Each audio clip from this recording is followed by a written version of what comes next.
समंदर में जापानी साइनाइड, ऐसा कहा क्यों जा रहा है? दरअसल इसके पीछे की वजह बड़ी है। सोचिए, अगर न्यूक्लियर प्लांट से निकलने वाला कचरा या फिर पानी समंदर में मिले तो इसका नतीजा क्या होगा? और अगर न्यूक्लियर प्लांट को ठंडा रखने के लिए इस्तेमाल पानी जिसमें रेडियो एक्टिव तत्व मिले होने की संभावना हो, उसे समंदर में छोड़ने का फैसला सरकार के स्तर पर किया जाए तो अलग अलग देशों की प्रतिक्रिया क्या होगी? जापान सरकार का फैसला कुछ ऐसा ही है जो पूरी दुनिया की टेंशन बढ़ा रहा है।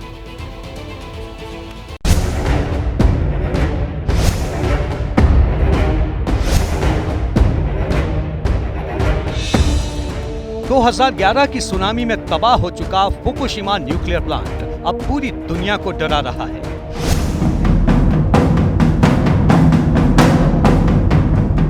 समंदर किनारे फुकुशिमा न्यूक्लियर प्लांट में मौजूद सैकड़ों की संख्या में रखे टैंकर चीन से कोरिया तक लोगों की धड़कनें बढ़ा रहे हैं।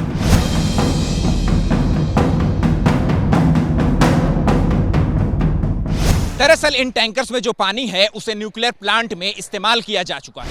ऐसे में बहुत हद तक संभव है कि पानी में रेडियो एक्टिव पदार्थ भी मिले हो सकते हैं। इस पानी को लेकर अब खतरे की असल वजह यह है कि इस पानी को अब समंदर में छोड़ा जा रहा है। जापान की टोक्यो इलेक्ट्रिक पावर कंपनी ने न्यूक्लियर प्लांट के सी वाटर पंप को एक्टिवेट कर दिया है। पहले दिन यानी 24 अगस्त को 2 लाख लीटर पानी छोड़ा गया। इसके बाद इसे बढ़ाकर 4.60 लाख लीटर प्रतिदिन कर दिया गया है। प्लांट से पानी रिलीज करने वाला पंप 24 घंटे एक्टिवेट रहेगा। जापान के इस कदम से लोग सहमे हुए हैं, मछुआरे परेशान हैं, क्योंकि एक ओर जापान सरकार न्यूक्लियर प्लांट से छोड़े जाने वाले पानी को सुरक्षित बता रही है, तो दूसरी ओर न्यूक्लियर प्लांट के 3 किलोमीटर के दायरे में फैले समंदर में जाने से मछुआरों को सरकार रोक भी रही है। ऐसे में जापान समेत आसपास के देशों में चिंता बढ़ रही है। फुकुशिमा दाइची न्यूक्लियर प्लांट से करीब 1185 किलोमीटर दूर दक्षिण कोरिया की राजधानी सियोल में भी विरोध प्रदर्शन हो रहे हैं। सैकड़ों की संख्या में लोग जापान के इस कदम का विरोध कर रहे हैं।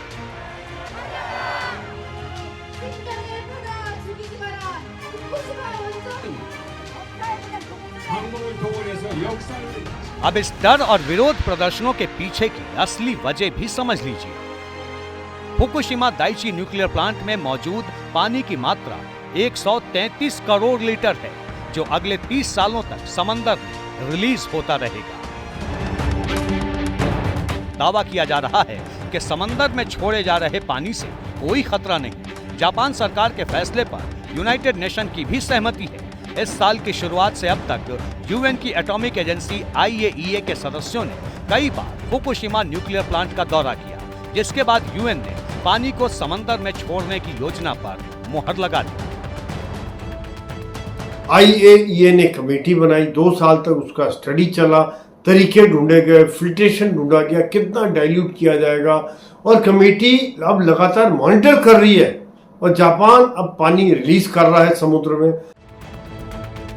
उधर जापान सरकार के अधिकारियों का कहना है कि फुकुशिमा दाइची न्यूक्लियर प्लांट से पानी छोड़े जाने की पूरी प्रक्रिया पर नजर रखी जा रही है, और अगर रेडिएशन पाया जाता है तो ये प्रक्रिया फौरन बंद कर दी जाएगी। 放出する予定でございます。機器の故障あるいは何かトラブルがございましたら、一旦立ち止まるという姿勢のもと中断するということになります。 इससे पहले 20 अगस्त यानी रविवार को जापान के प्रधानमंत्री फूमियो किशिदा ने न्यूक्लियर प्लांट का विजिट किया था, जिसके बाद उन्होंने जापान की फिशरी इंडस्ट्री के लीडर से मुलाकात कर आश्वासन दिया था कि रेडियो एक्टिव वाटर छोड़े जाने से मछली उद्योग और वहां के कर्मचारियों को कोई नुकसान नहीं होगा। बावजूद इसके जापान की सरहद के अंदर और बाहर लोगों की चिंता खत्म नहीं हो रही।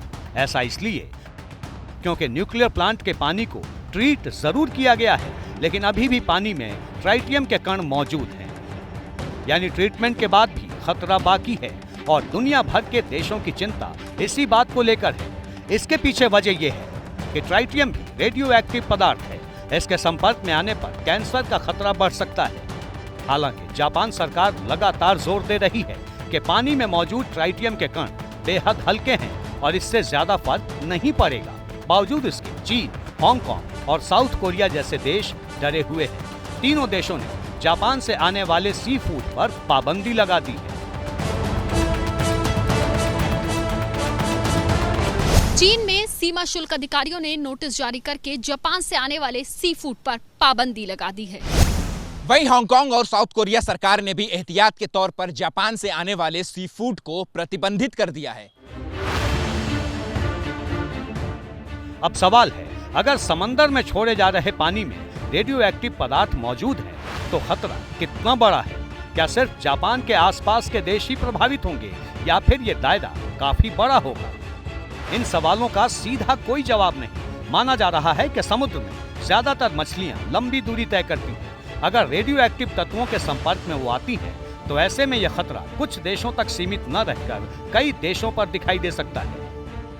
IAEA ने अपनी जांच में इस बात को स्पष्ट रूप से कहा था कि यदि ये जो प्रदूषित पानी है इसे पैसिफिक ओशन में छोड़ा जाता है तो ये मानव पर और वातावरण पर कोई बुरा प्रभाव नहीं डालेगा और इसका जो भी प्रभाव है वो नगण्य होगा, नेग्लिजिबल होगा। चाइना, हांगकांग और साउथ कोरिया डरे हुए हैं और चाइना, हांगकांग, मकाओ और साउथ कोरिया ने जो जापान के समुद्री उत्पाद हैं उसके आयात पर बैन लगा दिया है। यानी रिएक्टर को ठंडा करने में इस्तेमाल पानी ट्रीट होने के बाद ज्यादा खतरनाक नहीं है, बावजूद इसके खतरे की आशंका अभी भी बरकरार है। जैसे ही घड़ी का काटा दोपहर 2:30 पे आए, बबीता जी का दिल सास बहू साजिश के लिए मचल जाए। और ये है इनकी बहू, पूरे दिन ऑफिस की टेंशन हो जाए गॉन जब ये करें अपना फेवरेट शो फ्री टाइम पे ऑन। इनकी तरह आप भी देखें अपना फेवरेट शो अपने टाइम पर और डाउनलोड कीजिए ABP लाइव ऐप अपने स्मार्ट टीवी पर।